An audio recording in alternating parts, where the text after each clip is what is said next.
terkait dengan kemudahan perizinan berusaha dan juga kemudahan investasi, termasuk di dalamnya adalah fasilitas penanam modal. Jadi kalau kita lihat dari sisi pembiayaan APBN, hanya 20% APBN menyediakan kebutuhan pembangunan di IKN. Jadi kita 80%-nya adalah melibatkan pelaku usaha. Untuk keterlibatan pelaku usaha, karena ini merupakan daerah pengembangan baru dan juga dibutuhkan infrastruktur dan juga kegiatan-kegiatan ekonomi, makanya pemerintah melalui peraturan pemerintah nomor 12 tahun 2023 tentang perizinan berusaha, kemudahan berusaha, dan fasilitas penanam modal di IKN untuk lebih memudahkan pelaku usaha untuk melakukan investasi di IKN. Tentu kita melihat dengan adanya kebijakan pemerintah. Saya akan ke Pak Agung. Pak Agung, ini menurut Anda seperti apa sih progres pembangunan IKN sejauh ini? Terima kasih Vira. Pak Yuliot sudah menjelaskan bahwa Presiden sangat komit, Presiden memberikan dan mengundang investasi masuk, dan saat ini kalau dilihat di lapangan, pembangunan sudah berjalan, ya, terutama Kementerian PUPR dengan anggaran APBN seperti tadi disampaikan oleh Pak Yuliot, ada porsi APBN telah melakukan konstruksi, ya, baik jalan akses, kemudian pembangunan kantor-kantor kementerian mulai Kemenko 1 sampai Kemenko 4, juga kemudian persiapan untuk pembangun hunian bagi ASN itu sudah dilakukan. Saat ini sudah ada yang namanya hunian pekerja konstruksi atau HPK berdiri di lokasi, dan bahkan Pak Presiden sendiri juga beberapa waktu lalu sudah meninjaunya. Dan juga yang sifatnya infrastruktur dasar seperti bendungan, ya, bendungan Sepaku Semoy untuk menghasilkan air baku untuk diproduksi menjadi air bersih nantinya, itu sudah berjalan. Jadi secara fisik konstruksi telah berjalan, dan kita boleh katakan juga dari aspek pendanaan investasi dengan dipimpin langsung oleh Bapak Presiden di Oktober lalu, ini sudah mulai berdatangan yang namanya letter of intent. Ya, letter of intent ini surat minat untuk berinvestasi. Sudah lebih dari 140 surat minat yang kami terima hingga hari ini, dan ini semua tentu masih berproses, surat minat untuk investasi ini.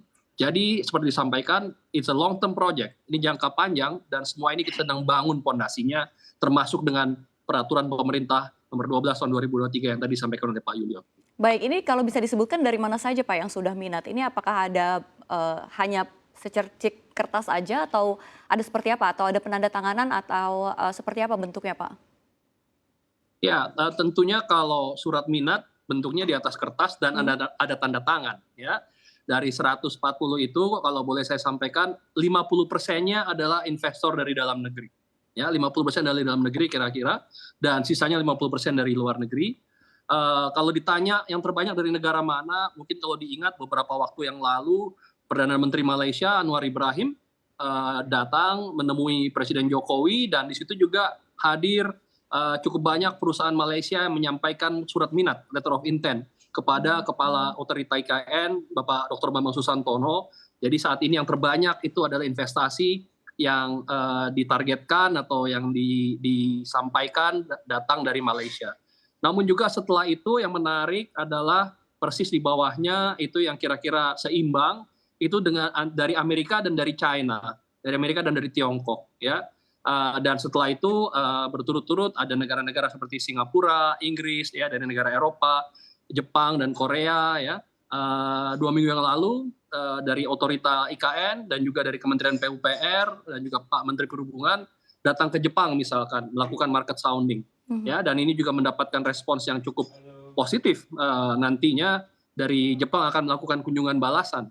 Jadi semua ini berproses, Vira, ya, semuanya berjalan, ya, dan melihat proporsi tadi boleh kita katakan Nusantara is a city for all. Ya, investasinya datang dari mana-mana. Ya, kita terbuka untuk berbagai investasi. Demikian. Baik, saya akan ke Pak Yuliot. Pak Yuliot, sejauh ini berapa banyak sih investor asing yang tertarik masuk ke IKN dengan adanya PP yang sudah yang termaktub begitu ya baru-baru ini. Dan ini beberapa waktu lalu kalau kita ketahui juga ada yang mundur dari proyek IKN. Kita sebut saja yang batal begitu ya. Ini ada SoftBank yang mundur dari proyek IKN. Pak Yuliot. Bu Fira, yang terkait dengan investor asing juga yang menyampaikan minat investasi tadi sudah disampaikan sama Pak Agung, itu ada 142 investor. Tetapi kalau kita lihat komitmen investor khususnya untuk pembangunan infrastruktur, bangkitan ekonomi dan kegiatan ekonomi lainnya itu justru lebih banyak datang dari investor di dalam negeri.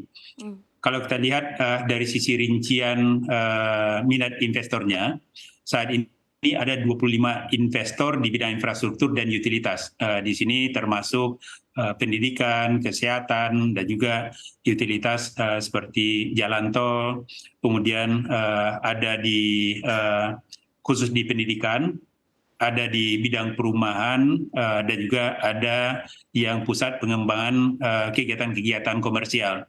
Jadi yang disampaikan tadi perusahaan-perusahaan tentu nanti kita akan tindak lanjuti lagi seberapa jauh komitmen mereka dan juga kita akan langsung koordinasi dengan otorita IKN. Kita akan berikan perizinan berusahanya. Dari perizinan berusaha apa saja kemudahan-kemudahan yang mereka dapatkan termasuk hak atas tanahnya, fasilitas penambah modal itu juga sekaligus kita berikan. Jadi untuk lanjutan nanti berapa realisasinya nanti secara berkala akan kami laporkan melalui realisasi penambah modal khususnya untuk IKN. Baik, untuk sektor-sektor yang tadi Anda sebutkan, kira-kira berapa total nilai investasinya di IKN sejauh ini, Pak Yuliot? Jadi untuk berapa nilai investasi ini masih belum kita rinci. Ya tentu nanti untuk pengadaan tanahnya berapa, untuk konstruksi bangunan berapa, mesin peralatan berapa, nanti akan kita hitung berapa rencana investasi dan juga berapa yang direalisasikan. Jadi untuk sampai angka berapa nilai investasinya itu belum.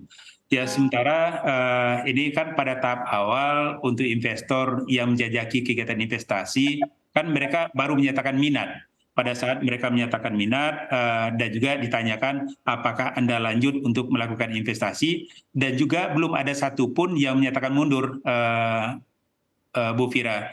Jadi dalam hal ini ya mungkin untuk pembicaraan yang sudah dilakukan oleh pemerintah, koordinasi yang dilakukan oleh pemerintah dalam rangka fasilitasi investor ini masih berjalan. Jadi kami mengharapkan investor yang sudah menyatakan minat ini tidak ada yang menyatakan mundur dari rencana investasi yang akan dilakukan di IKN.